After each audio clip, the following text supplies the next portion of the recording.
daripada doa Nabi Yusuf. Tawaffani musliman wa alhiqni bis-shalihin. Nabi Yusuf pernah berdoa kepada Allah, minta kepada Allah, ya Allah, wafatkan aku dalam keadaan muslim dan sertakan derajatku dengan derajatnya orang-orang soleh. Yang ditanyakan adalah Nabi Yusuf ini kan Nabi. Yang kita tahu, yang kita pahami, derajatnya Nabi itu lebih tinggi daripada derajatnya orang-orang soleh. Apa perlunya Nabi Yusuf minta diikut sertakan derajatnya beliau dengan derajatnya orang soleh? Lawan beliau sudah jadi Nabi, lebih daripada sekedar soleh. Seolah-olah Nabi Yusuf ini minta turun jabatan dari Nabi, derajatnya Nabi minta menjadi derajatnya orang soleh. Maka dijawab oleh Al-Habib Idrus bin Marhashi bahwa martabat kesolehan itu tidak ada puncak. Seseorang itu dikatakan soleh, tidak ada ujung pangkalnya, tidak ada batasnya.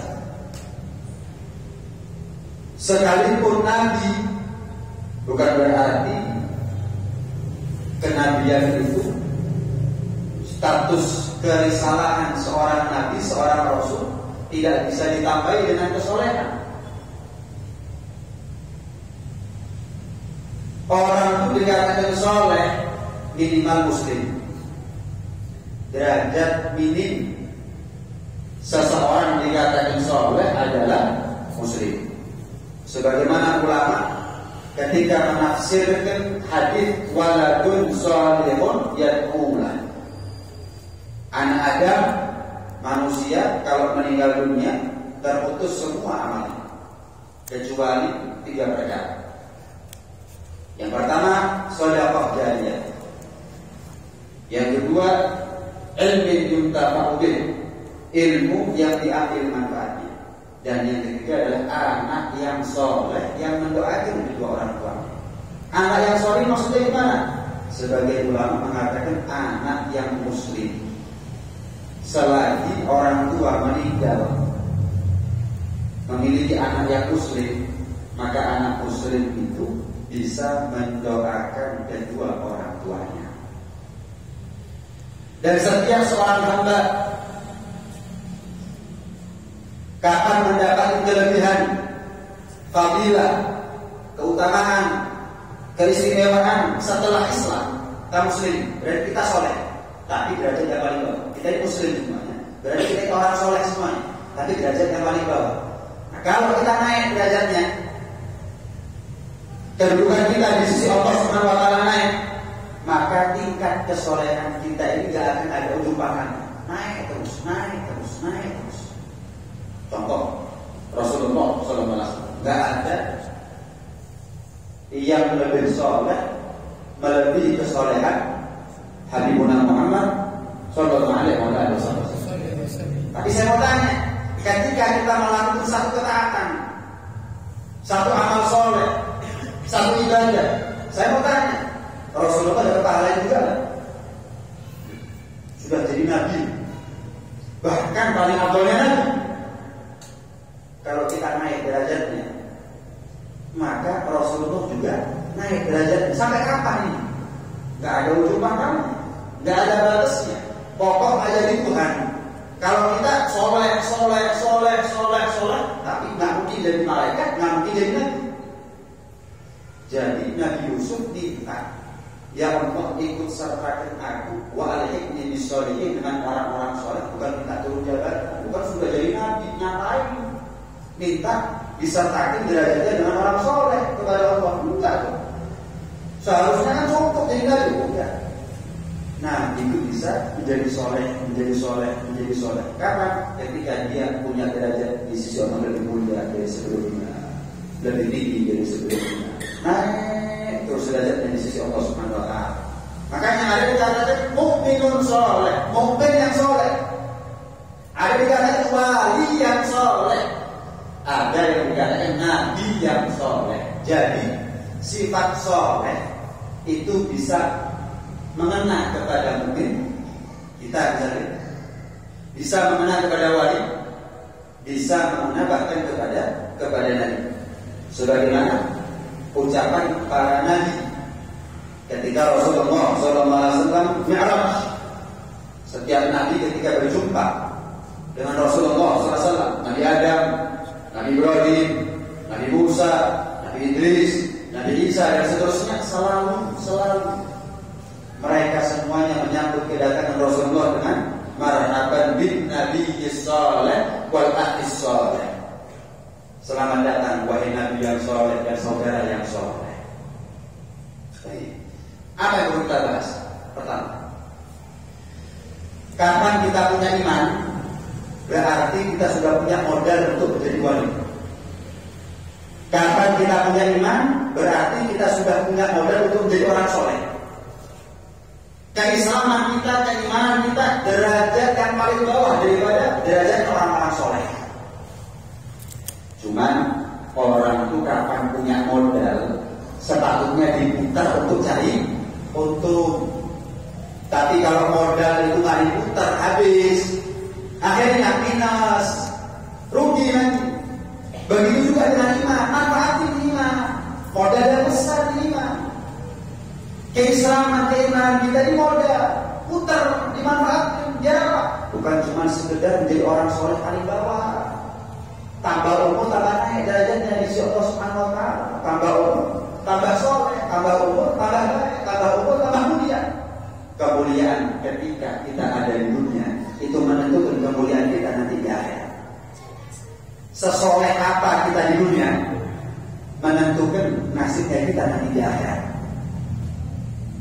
Kalau kita nggak soleh betul, akhirnya derajat kita di surga nggak tinggi betul. Jelas ya. Makanya Rasulullah masuk surga paling tinggi. Kenapa? Umatnya banyak.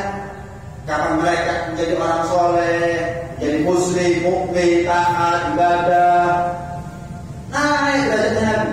Siapa yang bisa nilai Nabi? Sementara umatnya sedemikian banyak, mulai dari beliau hidup sampai nanti kiamat, beranak pinak, berkembang biak. Apa yang bisa nilai derajatnya Rasulullah SAW? Terus gimana caranya? Biar modal ini diputar dan untuk iman ini dimanfaatin, dia jadi orang soleh. Pertama ilmu. Ya na'illahu lalina amanu minkum wallalina utul ilma darajat. Allah itu mengangkat derajatnya orang yang beriman dan yang berilmu. Jadi kalau kita menjadi muslim dan nuntut ilmu, ini hadirnya kita sekarang dalam rangka mensolehkan diri kita sendiri, memperbaiki nilai kita di sisi Allah Subhanahu wa Ta'ala.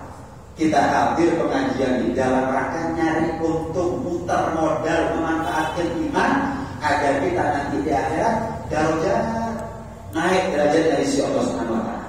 Sekali kita hadir majelis pengajian seperti ini 700 derajat. Setiap derajat 500 tahun. Derajat pertama ke derajat kedua butuh waktu 500 tahun perjalanan. Derajat kedua ke derajat ketiga 500 tahun lagi. Terus sampai ke 700. Dari RT ke RW, dari RW ke lurah, dari lurah ke camat, dari camat ke wali kota atau bupati, dari bupati ke gubernur, presiden. 6 sampai 7 derajat. Berapa tahun? Kadang-kadang mulai dari RT sampai mati RT masih. Gak ada, saya dulu RT, RW, lurah, camat, wali kota, gubernur, presiden. Gak ada. Kalau kadang-kadang jabat ijazah ibu kuliah enggak. Itu baru berapa derajat? 6 sampai 7 derajat. Ini kita udah 700 derajat. 6-7 derajat habis umurnya belum juga. Kita cuma dapat jam 500 tahun sekian derajat. Kalau total 350 tahun perjalanan. Anggap setengah jam, maksimal 1 jam. 350 tahun perjalanan dari derajat pertama ke derajat ke 700. Banyak kata ulama, kalau seandainya fadilah orang hadir pengajian itu dibongkar oleh Allah, nampak secara nyata orang hadir pengajian itu berdamai. Siapa? Rebutan manggon, rebutan tempat, rebutan hidup. Bukan stadion itu, masjid itu, bukan bioskop. Masjid dibangun nggak cukup, dibangun lagi nggak cukup, dibangun lagi nggak cukup. Kalau seandainya apabila kita duduk sekarang, kita takut oleh Allah SWT. Bayangkan kita duduk, kelihatan surga ya, kira-kira.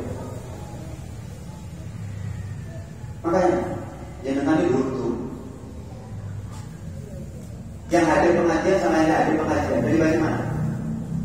Yang tidak, Allah bisa membuat anda hadir pengajian. Tadi Allah takdir anda hadir pengajian. Untuk apa? Nyari untuk iman dimanfaatkan, modal diputar, naik berani setiap hari itu 700 derajat. Luar biasa. Ini yang pertama. Apa cukup? Hanya beriman, kemudian dimodali dengan ilmu, nggak cukup. Untuk naik lagi derajatnya, ya harus ditingkatin dengan ketakwaan. Iman itu modal. Maka ketakwaan adalah untung. Allah berfirman bagaimana? Alladzina amanu wa kanu yattaqun. Orang soleh, walinya Allah, mereka bukan cuma iman, tapi bertakwa kepada Allah SWT. Jadi kapan kita menjadi mukmin seperti sekarang? Kita ini calon wali, mereka bersih daftar. Nek sugih daftar. Saya mau tanya, kita ini kaya nggak kaya? Kan sudah paten, nggak bisa berubah ya. Oh, masih ogorong kan musuhnya nggak suka, jelas sudah. Di sisi yang lain kita mukmin, orang yang beriman calon wali. Pokoknya imannya didobeli dengan ketakwaan. Taat sama perintahnya Allah, jauh dari larangan Allah SWT. Baik perintah larangan yang sifatnya boleh maupun yang sifatnya batil. Pertanyaannya, kenapa daftar suki banyak, daftar calon wali gak ada? Badan suki nggak suki sudah pakai umur 4 bulan, nggak mungkin juga juga. Tapi kalau calon wali sekarang kita usah ya. Sekarang nggak usah 10 tahun, sekarang saya menjadi orang soleh. Bisa. Allah masrahkan kamu jadi orang soleh bukan? Tapi kalau yang namanya rezeki, wis umur wis iso. Mau kepala jadi kaki kan bisa iso. Lek kasuke kan. Tapi untuk jadi orang soleh, sekarang ini urusan. Sekarang juga jadi orang soleh.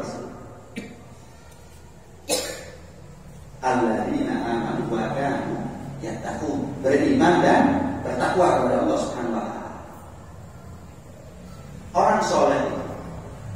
Orang soleh itu didoakan oleh Rasulullah SAW. Kapan?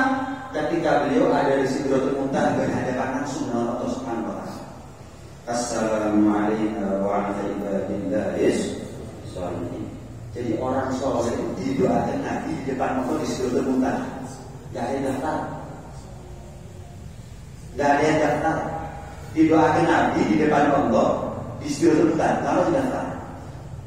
Sementara orang kaya dari bagian apa sama Nabi? Malah Nabi minta Allahumma ini miskinan wa abidni miskinan wa asyurni di zumratin masakin. Nabi minta miskin. Nabi nggak pernah minta kepada yang daftar. Nabi juga tidak ada yang daftar. Ilmu bertakwa. Yang ketiga, dengan cara apa? Amal ilmu sunnah. Takwa itu wajib. Taat semua perintahnya Allah wajib. Jauh dari semua larangan Allah wajib. Kalau sunnah, kabar bonus. Allah Subhanahu wa taala berfirman dalam hadits qudsi, "Wa ma taqarraba ilayya 'abdi bi syai'in ahabba ilayya."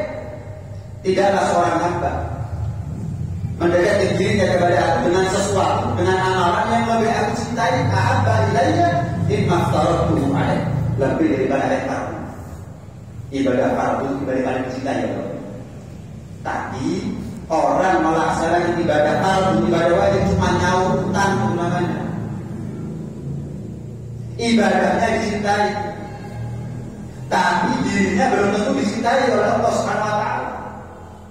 Wala yazalu 'abdi yatabarra'u ilayya bin nawafil hatta uhibba.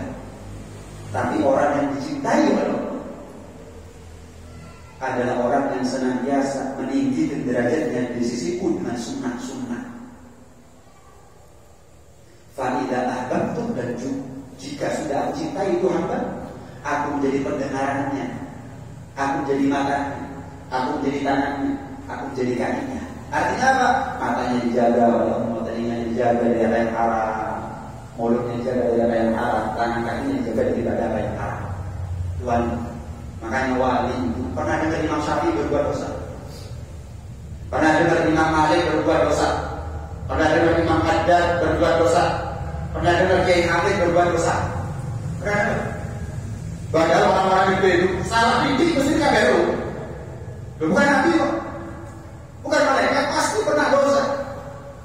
Ada kemungkinan semua dijaga. Kenapa? Matanya dijaga, telinganya dijaga, mulutnya dijaga, tangannya dijaga, kakinya dijaga. Bukan nabi, ada kemungkinan. Kalau nabi nggak mungkin salah, maksum.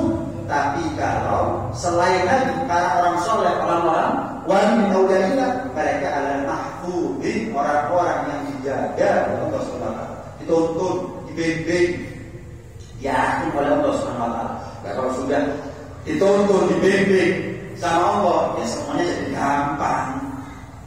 Nafsunya tunduk, setannya menjauh, yang dekat malaikat gampang taat, susah maksiat. Kenapa? Yang nuntun Allah. Kalau nuntun yang nuntun Allah tersesat orang. Yang nuntun Allah nggak sampai surga derajatnya. Yang nuntun Allah nggak tambah naik derajatnya. Yang susah jadi gampang semua, tapi perlu mujahadah. Walladzina jahadu fina lanahdiyannahum subulana. Untuk dituntun sama Allah perlu usaha, perlu proses, perlu upaya, perlu ikhtiar. Apa itu mujahadah? Apa mujahadah? Gerakan. Jagai sholawat, jagai istighfar, jagai poso, jagai sholat, jagai ngaji. Itu tahap sampai lana dia 6 sebulan. Dapat pertolongan dari Allah, taufik dan hidayah. Kalau sudah dapat taufik hidayah dari Allah, sing ane berarti gampang. Sing adoh jadi sedek. Yang berat jadi enteng. Kalau sudah dapat hidayah dari Allah, semuanya gampang. Nah, kalau sudah jadi wali, wala in sa'alani la u'tiyanna wala in ista'adani la u'tiyanna. Kalau sudah jadi wali, minta apa dikasih, minta apa dikasih. Minta apa dikasih sama Allah. Selamat dari apa? Dikasih selamat oleh Allah Subhanahu wa taala. Oh, banyak cerita seperti itu. Banyak. Makanya wali itu karena ilmu. Enggak ada wali yang bodoh juga. Jadi orang bodoh ngaku wali murid. Syaratnya wali berilmu. Yang kedua bertakwa. Ngaku sampai kepada Allah nggak sholat, sikut pada. Saya sudah sampai kepada Allah, saya wali, tapi nggak sholat. Campur di mana? Karena cekak. Rokokan sedang. Saya mursyid. Saya ahli malaikat. Wali itu adalah orang yang bertakwa kepada Allah Subhanahu wa taala. Kemudian wali majdub itu pembahasannya lain. Kita bahas yang normal-normal lagi. Sesuatu yang bisa kita usahakan. Wali majdub itu ditarik sama Allah Subhanahu wa taala. Allah yang punya karam. Kalau kita ini ikuti seperti ini kita bisa.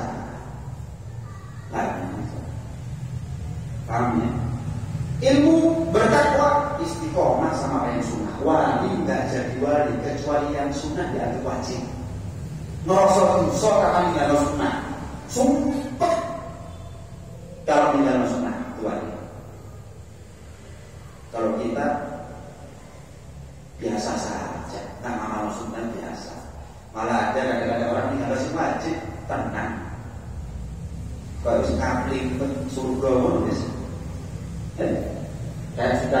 sama malaikat ridwan itu. Kayak malaikat itu bisa disokong. Jelas ya? Ilmu bertakwa sunnah. Ada sesuatu yang bisa kita upayakan. Kita berusaha tapi takdir apa katanya Allah gitu. Kita berusaha tapi takdir hasil akhir apa katanya Allah Subhanahu wa taala. Langkah antisipasi kalau ternyata kita berusaha untuk jadi wali, jadi orang soleh gagal. Allah maunya kan? Nggak semua orang jadi wali. Nggak semua orang itu kepingin jadi wali ya be. Ada yang berhasil, ada yang gagal. Selagi kita nggak tahu berhasil atau gagal, upayakan. Sama kalau kita perang lawan Belanda misalnya, nggak tahu, menang kalah nggak tahu. Ya yang penting perang di sini. Nggak masuk nyerah. Perang sama, jangan gagal terus. Angkat tangan. Keliru, masih ada usaha, masih bisa usaha. Hasil akhir apa katanya? Ada langkah antisipasi kalau kita gagal jadi orang soleh.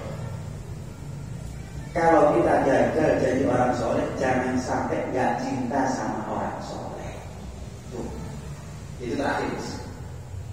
Selagi kita berusaha untuk menjadi orang soleh, siapkan langkah antisipasi. Kalau saya gagal, akhirnya masuk neraka, wah bahaya. Terus gimana antisipasinya?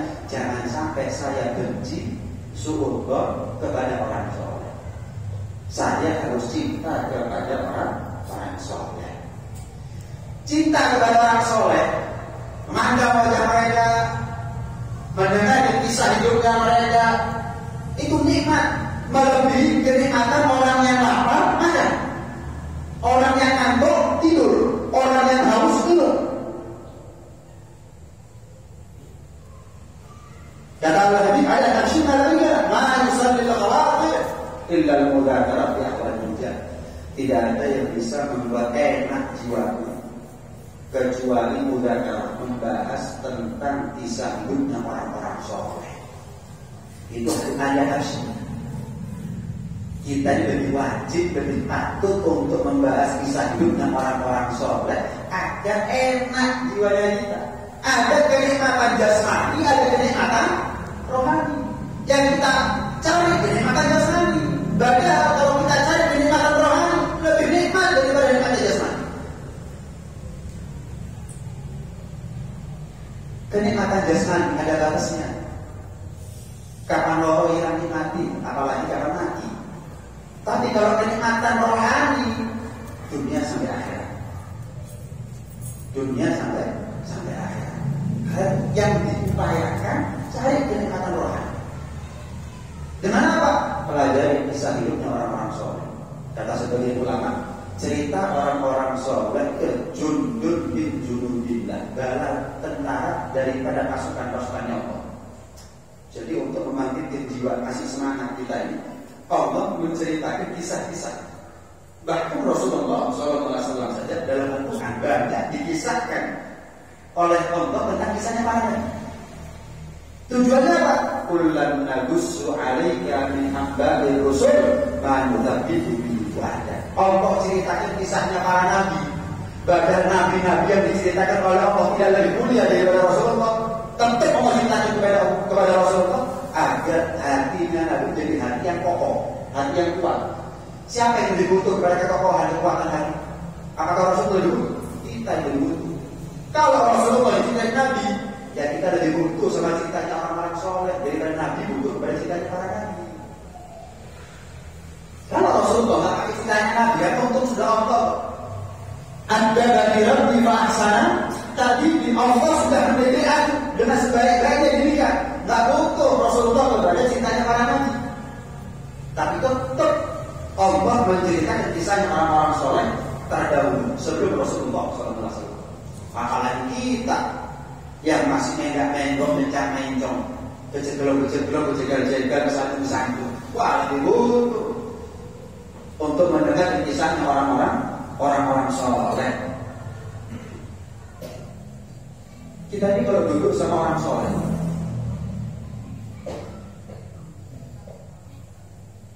Kadang-kadang ya, banyak manusia zaman sekarang 24 jam dalam sehari, seminggu, 7 hari dalam seminggu, 30 hari dalam sebulan, 365 hari dalam setahun. Sekalipun gak pernah duduk sama orang soleh. Kapan panjenengan ditakdir setiap hari atau seminggu sekali atau seminggu sekian kali duduk sama orang soleh? Duduk. Kenapa? Duduknya kita sama orang soleh sama seperti duduknya sahabat dengan para nabi. Sama. Gak ada nabi yang ada orang soleh, gak ada nabi yang ada wali. Kapan kita duduk sama orang yang soleh, duduk bersama para wali-walinya Allah Subhanahu wa Ta'ala, keberuntungan luar biasa. Kenapa? Karena orang yang kadang setahun sekali aja nggak pernah lihat wajahnya orang soleh, duduk bersama mereka atau mendengar nasihatnya mereka. Sesuatu yang harganya mahal. Kalau lihat wajahnya orang kafir, orang fasik, orang fajir, orang munafik, gampang, remeh, murah.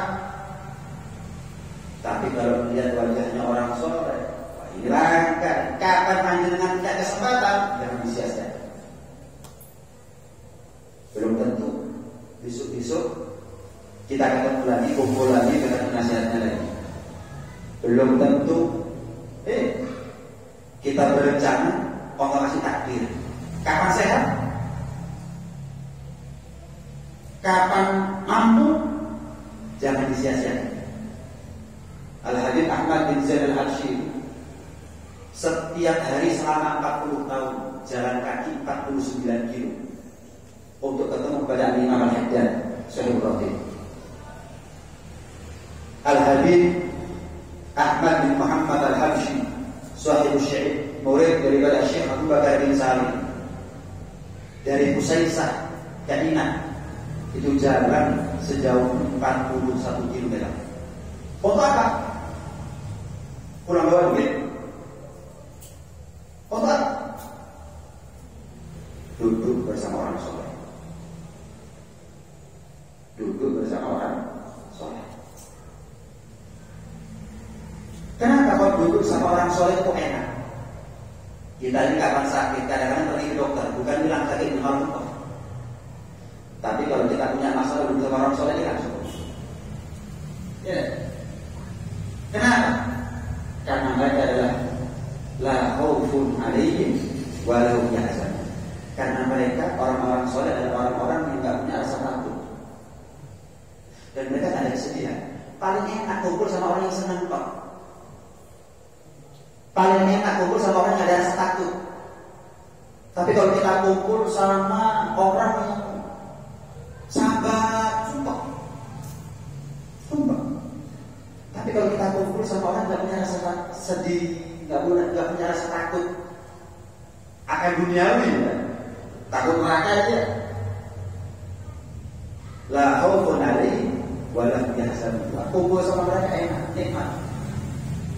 Al-Habib Ali Al-Habsyi kalau sakit nyuruh anaknya untuk menceritakan kisah gurunya Al-Habib Abdullah bin Husain itu waras, lorone waras. Anakku, saya sakit. Ceritakan kisahnya guru saya Al-Habib Abdullah bin Husain itu waras. Al-Habib Ali Al-Habsyi punya guru juga namanya Al-Habib Abu Bakar bin Abdullah Al-Aqqas. Itu kalau sudah duduk Al-Habib Al-Habsyi sama gurunya Al-Habib Abu Bakar, beliau lupa kalau di Madinah. Dipikir di surga. Bahkan Al-Habib Al-Habsyi sering hadir majlis Al-Habib Idrus bin Umar Al-Habsyi, dan beliau mengatakan zala anni jami'u ma ajid. Aku kalau sudah duduk sama guruku Al-Habib Idrus bin Umar Al-Habsyi, hilang semua kesukaan. Apa yang buat aku sumpah galau, kepikiran, cemas, dia itu hilang itu semuanya. Bahkan sering kita dengar cerita orang datang kepada gurunya, kepada orang soleh, bawa masalah, belum ngomong sudah hilang masalahnya. Belum ngomong, hilang masalahnya. Ada hari ketemu jawaban. Ya, bukan berarti gampang punya utang pulang lunas utangnya. Yang bahaya sama yang ngomong soleh itu mungkin utang, ya berangkat kalau pulang utang, semua tergantung masyarakat cara pandang, tergantung husnul kita masing-masing. Kenapa kalau kita duduk sama orang soleh itu kok enak, kok nyaman? Mengenai ceritanya terus nih. Coba bayangin, kita hidup di zamannya Nabi Muhammad misalnya. Kok enak? Bayang, memang susah, makan susah, dakwah susah, sholat susah. Cuma duduk sama Nabi Muhammad, kok begitu? Kita hidup di zamannya Syekh jalan, gimana kira-kira? Kita hidup satu zaman dengan Imam Haddad, gimana? Kita hadir maulid Al-Hadi Hashim di sini untuk merasakan nikmatnya. Kita dengar ceritanya orang tua kita dulu, sesepuh kita misalnya yang pernah zamani Habib Fulan, Kiai Fulan, beruntung kan? Benar-benar. Tapi ini kok tidak ini. Loh kenapa? Kok mereka bangga? Saya pernah ketemu Fulan, saya pernah duduk di majelis Fulan. Kenapa? Karena mereka wali-wali Allah. Mereka adalah orang-orang. Siapa yang duduk sama mereka tidak akan celaka selamanya. Siapa yang duduk bersama mereka, Allah sebut dalam hadis kursi, tidak akan celaka selamanya. Malah dikatakan dalam satu hadis, Inna lillahi abdan. Allah itu punya seorang hamba. Man nadhara ilaih, yang mana jika kita melihat hamba Allah tersebut sa'adatan la yashqa ba'daha abada, kita akan jadi orang yang beruntung, yang setelah beruntung tidak akan celaka selama-lamanya. Delok tok, ngelihat tok. Sahabat menjadi sahabat manusia terbaik setelah Rasulullah, bukan karena apa, tapi yang paling besar karena mata mereka pernah memandang wajah langsung Rasulullah SAW. Makanya sekali ulang mengatakan sahabat itu sama takjubnya kita seumur hidup, tapi Allah itu bersahabat. Kenapa? Mata mereka pernah memandang langsung wajah Rasulullah. Delok kemudian jihad, dakwah Rasulullah, korban nyawa, syahid, korban harta, wah, turun aja. Gak ada apa-apanya ibadah kita seumur hidup. Kenapa? Mereka punya apa yang kita punya. Apa itu? Mana langsung wajah Rasulullah Sallallahu Alaihi Wasallam. Dikatakan juga kenapa? Sayyidina Hasan al-Basri pernah ditanya, kenapa sih wajahnya orang soleh itu kalau dipandang nyeneng?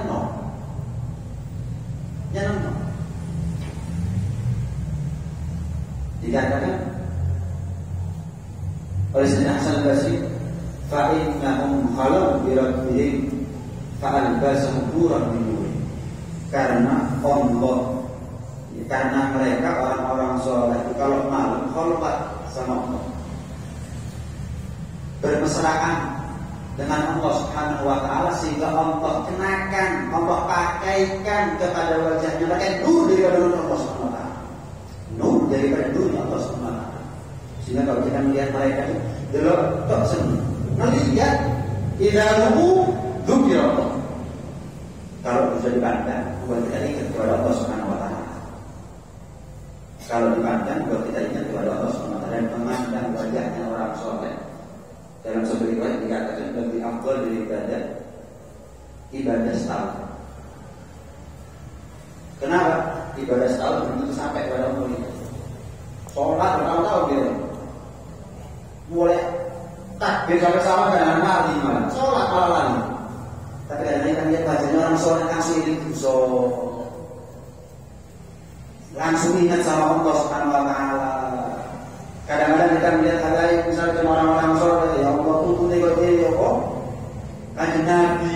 Membuat kita ingat itu nggak bisa kita dapat di sholat. Bertahun-tahun kita sulit.